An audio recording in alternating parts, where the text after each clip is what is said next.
Hi everyone, welcome to my channel. I'm going to talk tonight about a few true crime cases. We are going to talk about Shanann Watts' case with Nicole. I have some points I want to make on that because there's been a lot of comments coming in on one of my last videos. So I want to touch on a few things that I left out of there and that I wanted to discuss. Plus I have 3 other cases that I'm following. You might know some of them, maybe not. One is current in Colorado again, and then we have a Florida case and an Oklahoma case. So we'll discuss that in just a minute. I want to say that I have been perplexed all day trying to work on my WordPress site. I have a self-hosted site. It's hosted with Bluehost, and I've had my site almost 10 years. And you know, there's been little glitches every once in a while, but it's been resolved within, you know, the most a day. Well, this is going on 3 days. And they're saying it's not their server, they're saying it was a script error or something. I've gone through everything, optimized databases. If any of you know of anything, could troubleshoot a little bit because they're working on something tonight, but if they don't get that fixed, my blog's been down for essentially 3 days, and I'm like in the middle of a holiday gift guide, and it's driving me insane. I can't get my stuff done. I don't know what to do. So if you have any insight on that, I would love it. If you're, you know, a web developer or anything, that would be great. But we'll get right on to what I wanted to touch on from the last video, and I know that some of you have asked questions. I heard something. It's late, so this is why I look so chipper, right? I have my cup of sleepy time tea, and you might hear me because I'm just like hoarse because I've been going crazy all day with these websites. Let's go back to Nicole. I've listened to more on her. There was more phone calls that I've listened to, and I have to say there's one thing that keeps coming back to me. And I don't know if any of you have followed the Jodi Arias, Travis Alexander murder trial. One of the things that Jodi Arias did was she would call Detective Flores and offer information, ask if she could be of any help, try to volunteer, well, let me think, you know, and just really wanted to talk. Okay, again, psychopath behavior, but Nicole is calling these police officers saying that she's remembering more, or there's a text she found. And that's all interesting because she had been doing Google searches for can you find deleted texts and all that. So not sure what's going on there, but yeah, it's very strange. But what I was trying to say, the same way Jodi Arias did that, I'm finding she's doing that, and I wonder, is it, as in Jodi's case, to deflect the focus off of her, say, well, why would, you know, she have done it? Because she's here helping us, right? She's giving us this information. She's being a great help. This would never be somebody that did anything. They would want to get as far away from us as they could. And there are certain things she says, like she'll always go, oh, we'll go back to that. Or we haven't gotten to that. Like she's relishing this time, like this attention, because they love any kind of attention on them. These officers are giving, oh, we'll go back to that. We haven't gotten to that one. Oh, we'll go back to that later. Or most people would be like, just want to get off, finished with this. She is just relishing this, and oh, call me back anytime. Oh, of course, I'll call you. Oh, I found this. I hope, you know, and it's constant. So that really has me concerned because of why. And then, oops, I knocked over a little Iroquois person here. That's for my son's project. But okay. So yeah, and then the other thing is that she says, where was I? Oh, when she's telling the officer things she's remembering a phone call from, I think it was like Monday or Tuesday night, right after the murders. And she says, oh, well, I don't know. He wanted to talk. He wanted to FaceTime, which was so weird because he just wanted to stare at me. He didn't want to say anything. So she's making it sound like, again, we know what he is, okay? But she's trying to, I'm a normal person. You know, this didn't seem right to me. That's what I'm getting from it, okay? That's what she's trying to do. And then she says, oh, and he was cleaning. all day long. Okay, and that's another, like, it's like a passive aggressive. He was cleaning all day long. What was he cleaning? She's not doesn't come right out and say he was cleaning. Do you think that there was any residue in the house he was trying to get rid of, right? She goes, oh, well, he's always cleaning. Like, he'll vacuum. She's going on then about this stupid vacuuming that she's talking about. If he closed her room off, he'll vacuum it again. And then she goes, and he was doing laundry, and I was doing my laundry. And then he said, I really had to do laundry. My kids' sheets stunk. And she was saying that, oh, if they kept the house so clean, how could the kids' sheets have stunk? So what she was trying to do is plant in these officers that maybe, something happened. But at this time, the officers had already been in that house, had they not? So they would have seen any of the sheets on the bed. So if, like, she's trying to say that there was any, loss of body fluids or anything on those sheets that would have stunk, why would she say that? Or is she trying to say that he gave her an excuse and he was just, washing sheets just to get rid of any DNA or whatever could be on there? I don't know. I'm not sure, but it was crazy. And then I don't know if it was in the interrogation, I think it was, when she was saying where she had been in the home, and she said she didn't go in their room, but she had been in the kids' playroom. She goes, oh, and I was so happy they had books. Why wouldn't the kids have books? And why would that seem strange to her that the kids would have books? I love books. My kids have lots of books, and then as a blogger, I work with publishers, I have millions of them for kids and everything. But I always, even before that, bought books for my kids. I read to them in utero.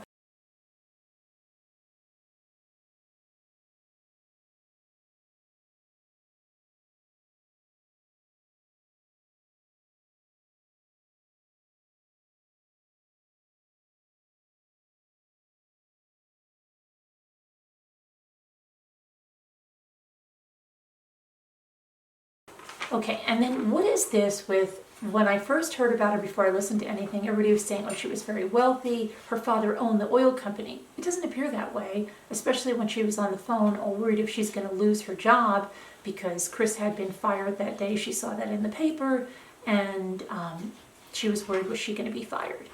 So definitely doesn't sound like her father owns the oil company. And second of all, somebody was saying she's this geologist and she's paid this huge, enormous salary. From what I heard, she almost made it sound like she was working in the office.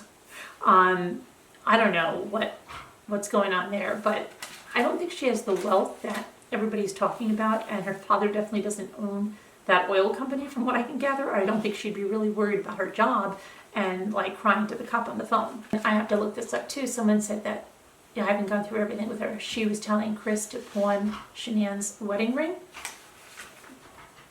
Anybody want to clue me in a little more on that before I look that up? And then her 6-week affair with this guy, why was she Googling Shanann in 2017?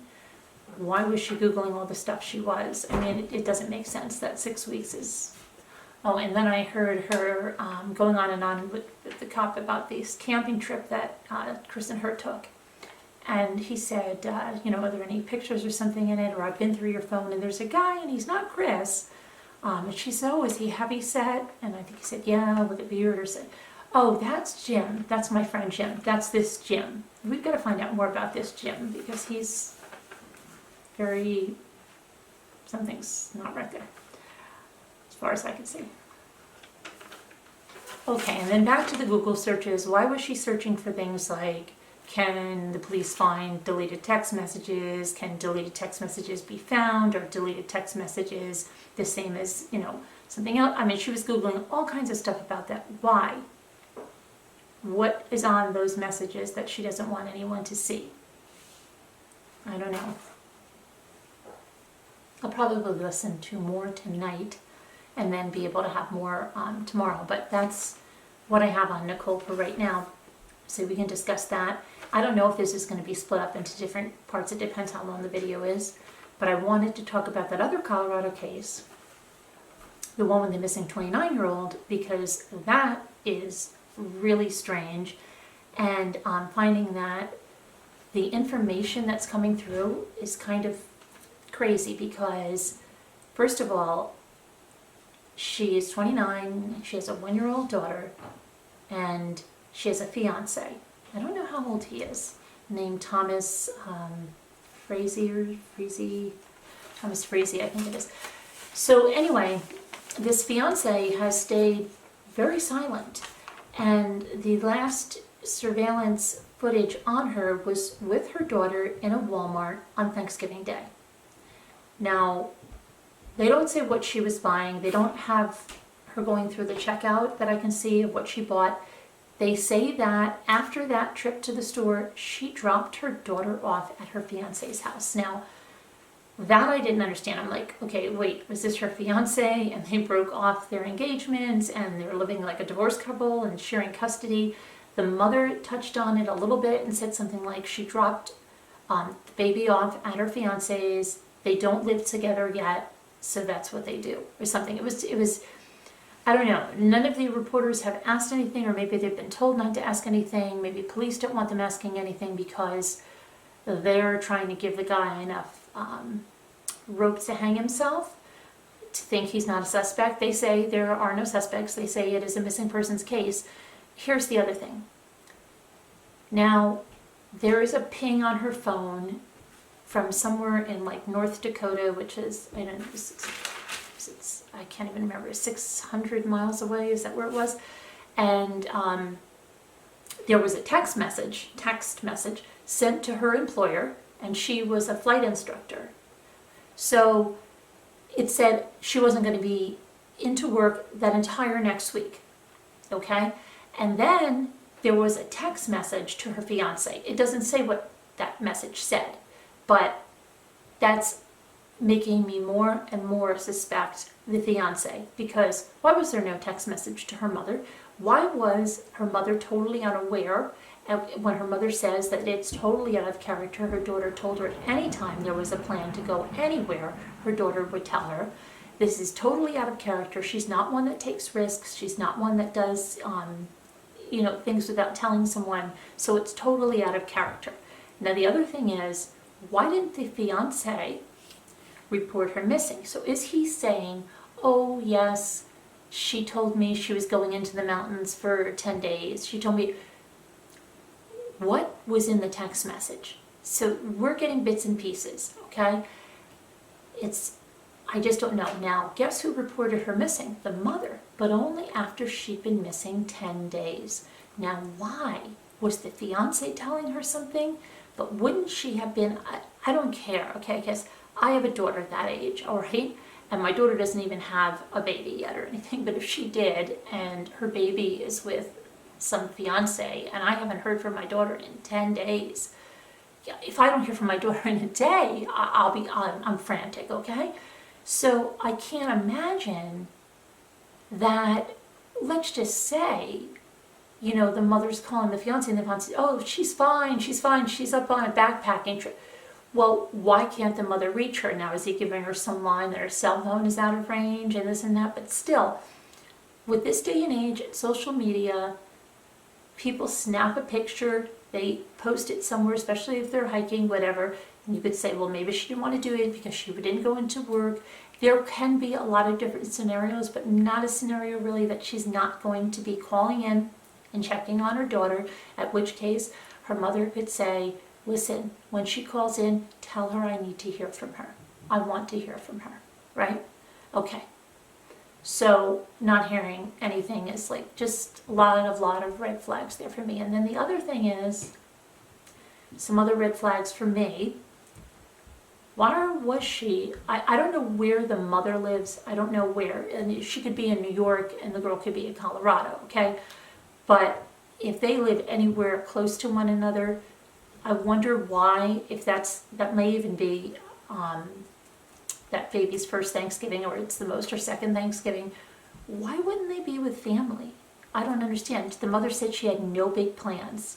And she said she sounded happy when she talked to her, but she said she had no big plans. Yet, when they went to search her apartment, all of her clothes were there, her cars, they say cars were there,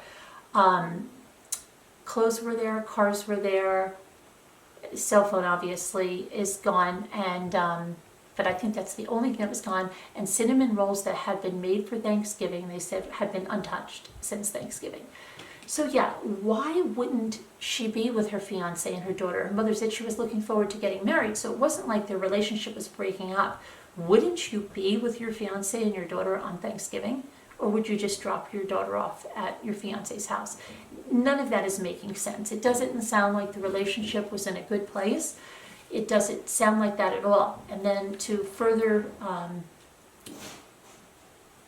spur my suspicions, he has no pleading, there's no pleas of his to the media. Now that could be, something, I mean, sometimes people don't want to go onto the media because of how they feel it's construed, or if they, but most do, especially after that period of time. Yet when there was a press conference and he wasn't there, and someone said, like, well, where is the fiance? Why isn't he here? And one of the police officers said, well, you're going to have to ask him. But then again, they said he was still not a person of interest. It was still a missing persons case. They said that also with Scott Peterson, that he wasn't a person of interest. And then he was. And then we know what happened there, right? So yeah, I think you can mark my words on this. You can mark my words on this. I am very certain, highly certain, a very high degree of certainty that he is involved in this. And I hope he didn't do what I think that he did, but just given the little evidence that I am, I'm afraid that, here's the scenario, he wanted to ping that phone, and they said that could be done maybe through something, it could be an error, the ping, and it could be something that was done, like, didn't have to be done in Idaho, or it could have been in Idaho. Now, if it's 600 miles away, and I don't know what day it was that he did this, but let's just say he got right in that car. Let's say he did the ultimate thing, right? Put her body in the back, and then put the baby in, got a shovel, and just drove and drove. And somewhere along the way, he buried the body, and then he didn't want, he's not going to ping it where the body was. As they said, they went there, and there was absolutely no sign of her where that phone pinged from, no sign. So yeah, and then he'll drive the whole way, do those text messages with her phone, right? Then he probably threw the phone away somewhere. Maybe it's at the bottom of a lake somewhere, I don't know.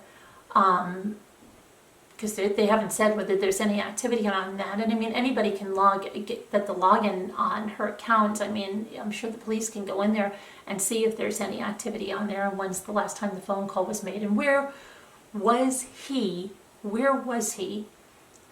when those text messages were sent. Does anybody know that? Probably not. Probably not, because, I don't know whether he's got some alibi or anything, he's got whatever. So I'm sad to say they should send someone along that whole route that would be there and see if there's anything that they can see where she could be. And I hope it's not the case, I really do. But at this point, missing as long as she is, without anybody hearing from her, I don't think there was another text to her job. So what is he saying about that? What is anybody saying about that? Would she just not even give any notice? What's going on with that? So I don't know. That's really, really sad. And again, why can't they just leave the situation? Now, they weren't living together anyway. Is it that he had to have custody of that child, sole custody of that child? And what is going to be his defense? That she was abusing the child and he couldn't take it anymore? I don't know. I'm just so sick of this. Why can't they just leave a relationship they're not happy in? Why do they have to keep killing people? I just don't get it. I don't get it. Where do they think it's going to go? And do they want to live a life like that?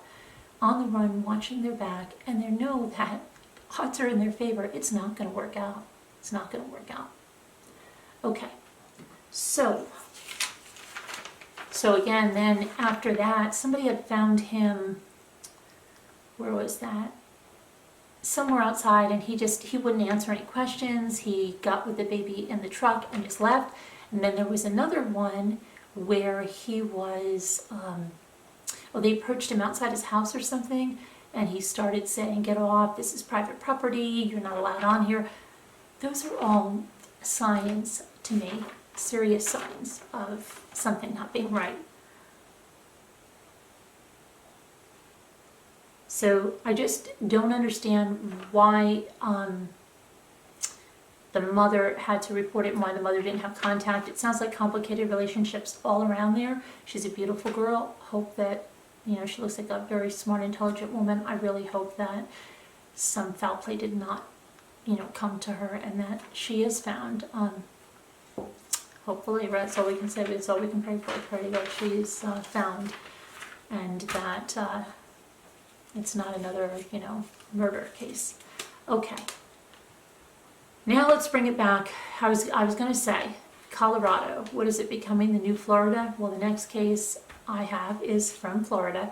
And you might have seen it because I think I've seen it on 48 Hours or something a while ago, where there are 3 friends. I think they were all in high school together. And there's Denise Williams. Denise Williams. And then there was her husband. And then there was a mutual friend of theirs who is Brian Winchester.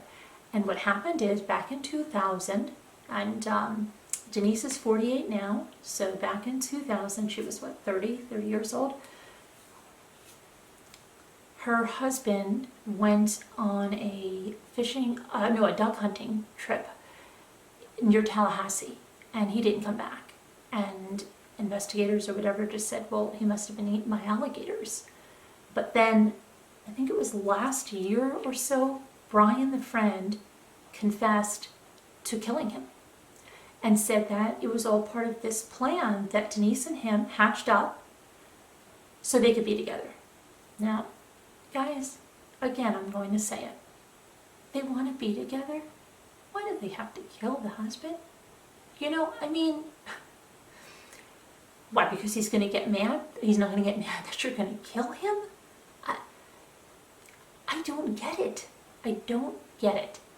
Why can't they just get a divorce? Why can't they leave? In Lacey Peterson's case, she had insurance policy on her, right?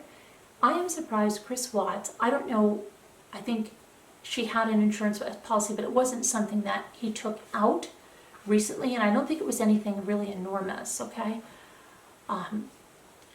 But he didn't get, I think that's because he wasn't really planning, because I think if he had planned a little longer, he probably would have taken out a really big life insurance policy on her. So that's what's missing in that case a little bit there, but these two, Brian and Denise, took out a $1.75 million policy on the husband. So yeah, that they wouldn't have if they just got divorced, right? And then, she might have said, oh, he'll take me for everything, whatever it is. But still, if you just want to be with that other person, just do that. You don't have to take someone else's life. You don't have to do that. Her trial started Tuesday, and so I'll follow up on that, okay? So she's on trial. Her defense says that there's no such thing. She was not involved at all in the murder. She had nothing to do with it. She didn't plan any of it, and there's absolutely no evidence, they say. So we'll see what happens. If any of you are following that. Okay, and then I might have heard this a long time ago because it happened, I believe, in 2015. My son brought it to my attention tonight, so I looked it up. We have those Oklahoma teens, which are Robert and Michael Bieber. And they were, I believe, homeschooled. They lived a very secluded life. They had a father who was named David, and he was 52 or 54 years old. Let me see here. I put it down here.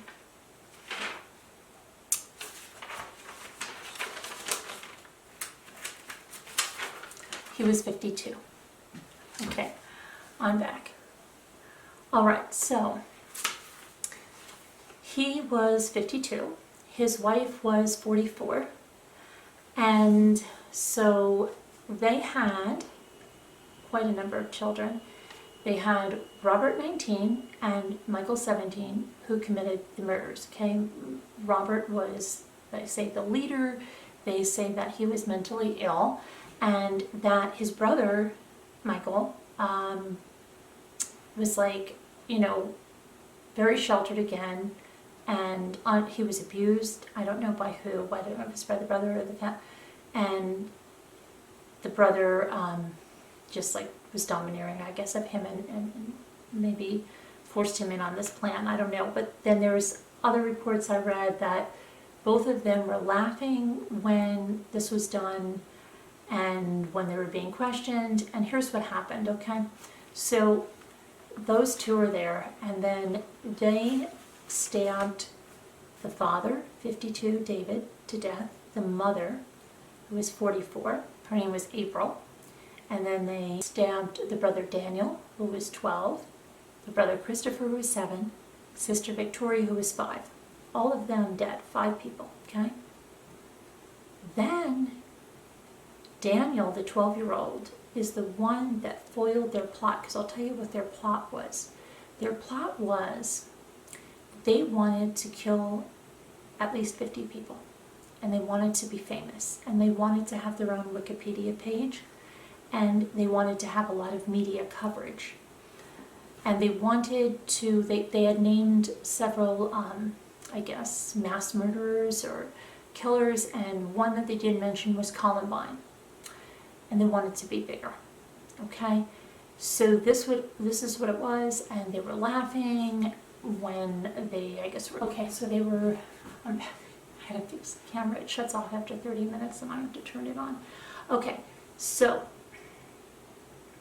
where was I? Okay, so they were laughing when they were telling investigators, I don't know if it was a nervous laughing, it didn't sound like it was a nervous laugh, it sounded like they were very happy, but their plan was foiled, okay, because here's what they had planned to do. They had planned to murder, there were 2 other siblings.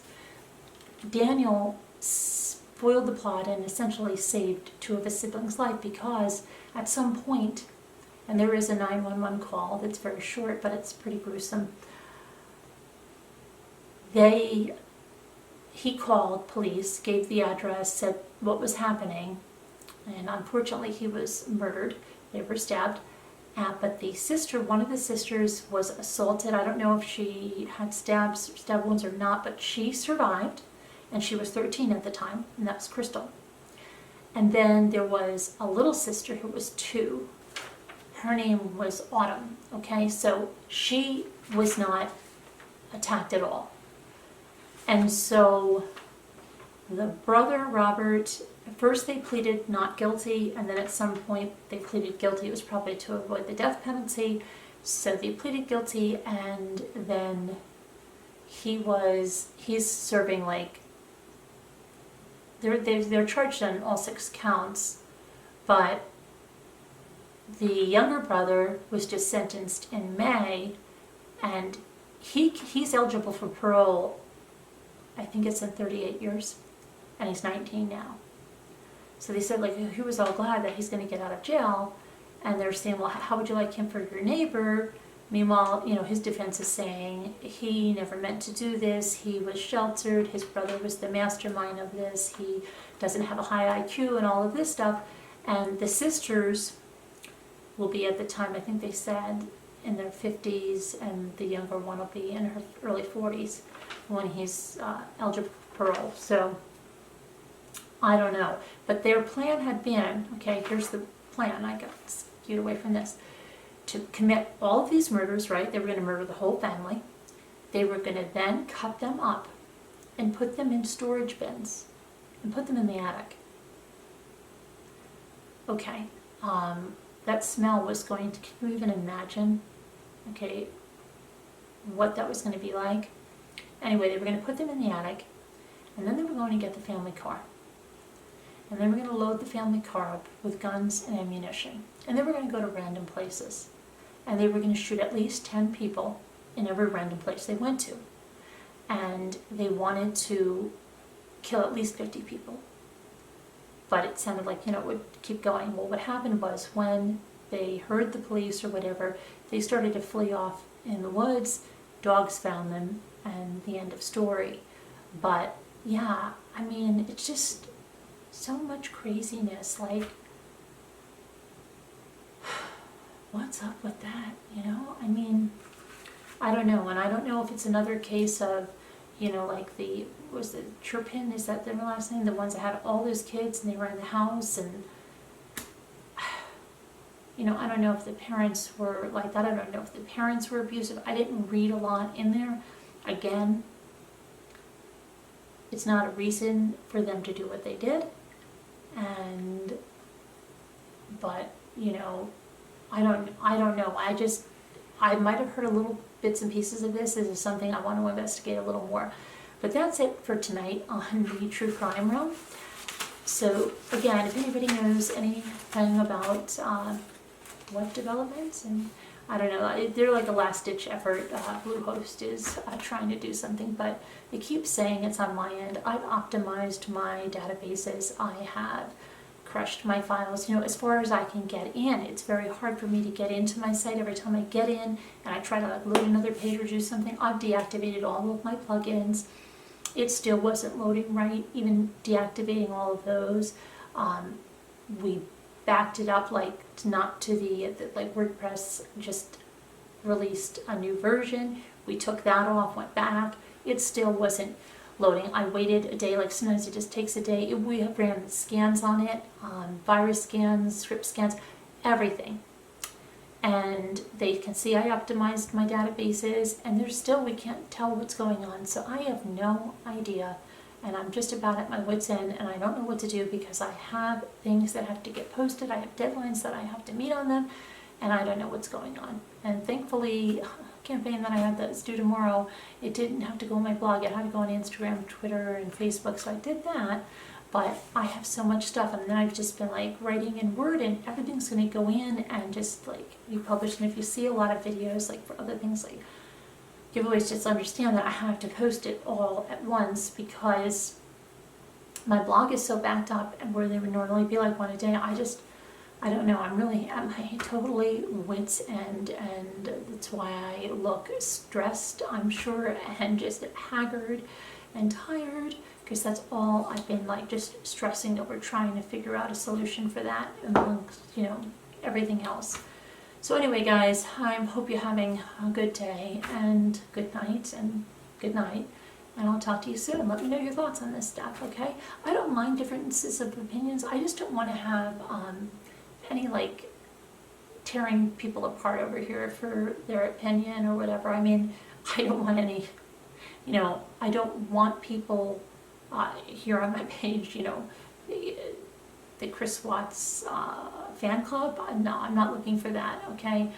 And that's a whole thing in and of itself. There's these women that flock to convicted killers, convicted murderers, and start writing love letters. And I don't know, that's a whole nother part of psychology we could try to figure out. But is it because they know where the guy is? They know he's there. He's in a position that, he can't go anywhere. So that they're looking for once they're holding the upper hand. I'm just wondering what all of that is about. But yeah, I'm not going to go into that now. Anyway, you guys have a good night. I'll talk to you soon. Bye-bye now.